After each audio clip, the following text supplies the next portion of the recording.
If you could remake any movie and star in it, what would it be? Fisher said Pittsburgh. Who would you be? Moses. You supposed to say that, motherfucking Moses Guthrie on their ass. Ooh-wee.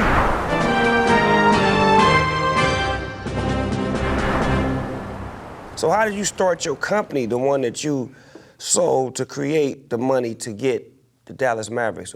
Give me that story. Sure. So I'd come down from Indiana. I'd started a company after I got fired from one that was smaller. Sold that. You got fired? I got fired. I was a sales rep, and I went to close a big deal. I was living 6 guys in a 3-bedroom apartment, sleeping on the floor. The struggle is real. Real. Say it, Mark. Yeah.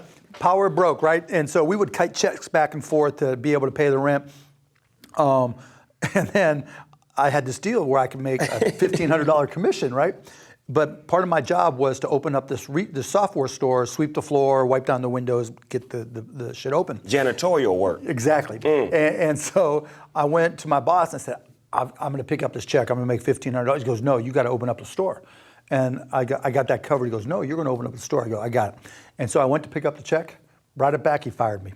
Grabbed back the check, went off, started my own little business where we would connect PCs together, and I wrote software, taught myself to write software, and built that up, sold that to CompuServe, and then invested in stocks, whatever, built up some money, and then about 95, beginning of 95, a buddy of mine came to me and go, you know, this internet thing is starting to take off.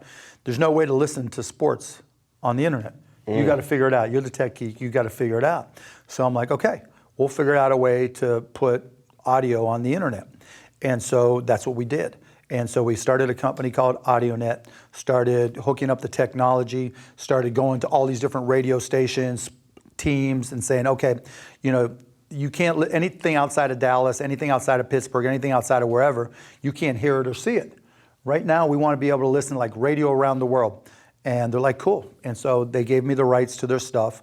And we started with a radio station in Dallas, hooked up an 8-hour VCR, had a server set up in my bedroom, and we connected it to the internet, figured it all out. And I would just go online to different places and say, look, if you're interested in Dallas sports, download this shit and go to this website called AudioNet.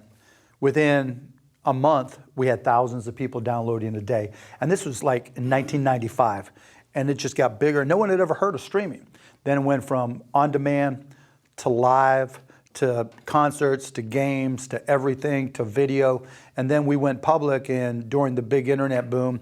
And it was the biggest IPO in the history of the stock market. And then Yahoo bought us for $5.7 billion and then fucked it up. So who was the player that you always wanted to meet that you were able to meet because of the status of you being a team owner? Dr. J. Julius Erving? Yeah, when I was a kid, that was my guy. He a bad motherfucker. In real life, when you meet him, he is a bad motherfucker, yeah. too. He is all of what you think he is. So my first All-Star game, I think it was D.C. that I went to, and I got tickets. I owned the team now, right? And I see Dr. J, and I did one of these. I gave my guy a camera. It wasn't even a phone camera. That was a camera. And I'm like, you go stand over there. And I literally have framed in my office a picture of him. It's Dr. J is just standing there and me giving one of these. Before, because I didn't know how he'd react, right? He didn't know who the hell I was, and it was Dr. J. I mean, I almost helped fund the remake of The Fish That Saved Pittsburgh. Who's gonna redo that movie? I fucking love that movie. Okay, so. That movie, Moses Guthrie, if you don't quit playing. Yes. With Magic Mona. Listen, so I actually, and this was 12 years old, it was filmed in Pittsburgh, for real. It was the shit, they was the Pisces, man. Come on, quit playing, Mark. And it was that film at the Civic Arena. I snuck in, right, to be one of the extras, didn't get paid, just so I could see Dr. J. So I was there. There when they filmed it, and so the little boy, got a hold of me and said, we're going to do this remake, but he couldn't come through with the things that he needed to come through on. So, okay, I'm there. Actually, I talked to Dr. J about that movie when I finally was able to sit down with him. I said, man, how the fuck did you get that movie? He told me that movie was for Magic Johnson. The dude used to come to the Laker games whenever he used to play against the Lakers and sit in the crowd, and Magic didn't want to do the movie. And He got at Dr. J, and Dr. J did the movie. It's a cold story behind the story. Always, right? So I'm down. Let's do that one. Let's do that. Ooh, I didn't even know you knew about the fish that say Pittsburgh. Oh, are you kidding me? I got That this was shit like- on DVD right now. So you know, I was there. I was there.